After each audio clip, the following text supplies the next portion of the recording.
ماں باپ جو تربیت کرتے ہیں، تربیت کیسے کریں؟ کچھ چیزیں ایسی ہوتی ہیں جو ڈائریکٹ سمجھانی پڑتی، ٹھیک، آپ شکریہ ادا کرنا ان کو باقاعدہ بتائیں گے، بیٹا شکریہ ادا کرو، بیٹا آپ کو چیز دی ہے نا شکریہ ادا کرو، کچھ چیزیں آپ سکھاتے ہیں، کچھ چیزوں کے لیے آپ آئیڈیل بنتے ہیں. ٹھیک، اگر آپ ہر بات کے اندر آپ کو فیور ملی اور آپ نے شکریہ ادا کیا تو آپ کا بچہ بھی شکریہ ہی اختیار کرے گا، وہی سیکھے گا. اور اگر آپ نے معذرت کا لفظ اپنی زبان سے بولا ہے تو آپ کا بچہ بھی یہی سیکھے گا.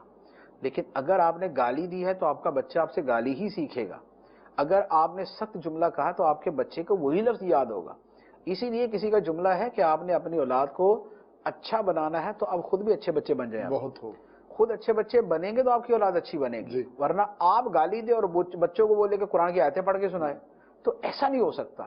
بچے وہ کم سیکھتے ہیں جو ان کو کہا جاتا ہے، بچے وہ زیادہ سیکھتے ہیں جو ان کے سامنے کیا جاتا ہے. اللہ، ہوتا یہ ہے. تو بچے جو کرتا ہوا سیکھتے ہیں نا، اسی لیے سگریٹ پی کے بچے کو بولے بیٹا سگریٹ نہیں پینے، اچھا واہ بھائی کیا بات ہے، والد صاحب تو موج میں، ہمیں کہتے ہیں سگریٹ نہ پیو، خود چھوڑتے نہیں.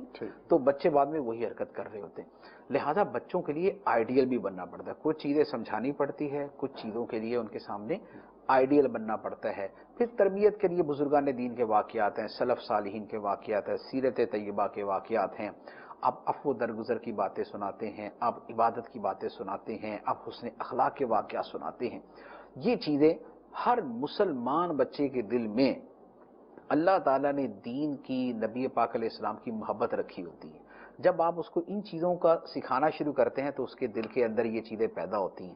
وہ اس سے جتنا انسپائر ہوتا ہے وہ کسی دوسری چیز سے اتنا انسپائر نہیں ہو سکتا. تو لہذا اس کے سامنے آئیڈیل بھی بنے، بزرگان دین کے واقعات بھی سنائیں. پھر ان کے اندر اگر اچھی خوبی دیکھے تو اس کی حوصلہ افزائی کرے. حوصلہ افزائی جو ہے اس سے خوبی پھلتی پھولتی ہے. ایک بچے نے اچھا کام کیا، آپ نے اس کی حوصلہ افزائی کی، وہ اگلے دن اس سے زیادہ زور شور سے کر رہا ہوگا. اگر بچہ مثال کے طور پہ اگر بچہ جو ہے وہ ڈسٹنگ کر رہا ہے اور آپ نے اس کی بہت تعریف کی نا، ماشاءاللہ کیا بات ہے، کتنے صفائی پسند آپ، وہ اگلے دن جو ہے نا وہ آپ کے آنے سے پہلے تیار بیٹھا ہوگا کہ بھئی ادھر بیل بجے اور ادھر میں کپڑا لے کے نا ڈسٹنگ شروع کر دوں. کیوں؟ اس لیے کہ آپ نے اپریشیٹ کیا، آپ نے حوصلہ افزائی کی ہے. خامی دیکھیں تو اس کے اوپر تنبیہ کریں، اس کو پہلے تھوڑا سا نظروں سے سمجھائیں، پھر اس کو زبان سے سمجھائیں. تو یہ طریقہ ہوتا ہے گھر کا ماحول بنانے کا، گھر کے اندر تربیت دینے کا.